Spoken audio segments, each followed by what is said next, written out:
সেই ক্যাম্পেই আমরা বিআরটিসি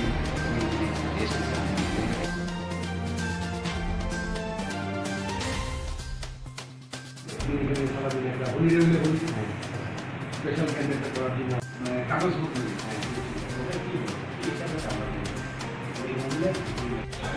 কিছুক্ষণের জন্য রাস্তায় আন্দোলনে নেমেছিল। আমাদের আইপিএফটি পার্টির তরফ থেকে বিশ্রামঞ্জে ডিভিশন হয়ে গত 1 তারিখে সিপাহীজলা ডিএমের থ্রু ডিএম ল মিনিস্টারের কাছে আমরা একটা মেমোরেন্ডাম সাবমিট করেছিলাম যে বিশ্রামগঞ্জেতেই সিপাহীজলা ডিস্ট্রিক্ট উপস্থাপন করা হোক। সেই বিষয়কে নিয়ে আমরা দ্বিতীয়বার আন্দোলন করতে বাধ্য হলাম, কেননা আমরা ওই কোনো পজিটিভ রেজাল্ট পাচ্ছিল না। তাই আজকে আমরা এডিএমের মাধ্যমে সেই কপি আবার সাবমিট করে দিলাম। উনি আশ্বস্ত করেছেন উনি মাননীয় ল মিনিস্টার এবং যারা প্রশাসনে আছে তাদের সাথে আলোচনা করে যাবে এবং সেই কপি রিমাইন্ডার করবে।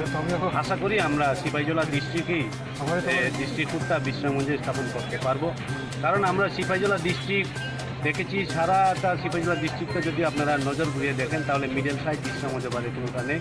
কি সোনামুড়া কি জম্পুজলা, যেখান থেকে আসার সুবিধার আছে এবং অনেক মানুষের আসা যাওয়া করাও খুব ভালো একটা রাস্তা গাড়ি সব কিছু একটা মেন ব্যাপার গভর্নমেন্টের সঙ্গে কথা হয়েছে, ওনারা আমাদের বলেছেন যে ঠিক আছে। তো ওনারা স্যাটিসফাইড যে আমরা এটা গভর্নমেন্টের কাছে রেফার করার পরে গভর্নমেন্ট সিদ্ধান্ত এর তো আমরা এখন আমাদের কাছে কিছু নেই, এই ব্যাপারে আমরা টেক আপ করবো, দেখা যাবে।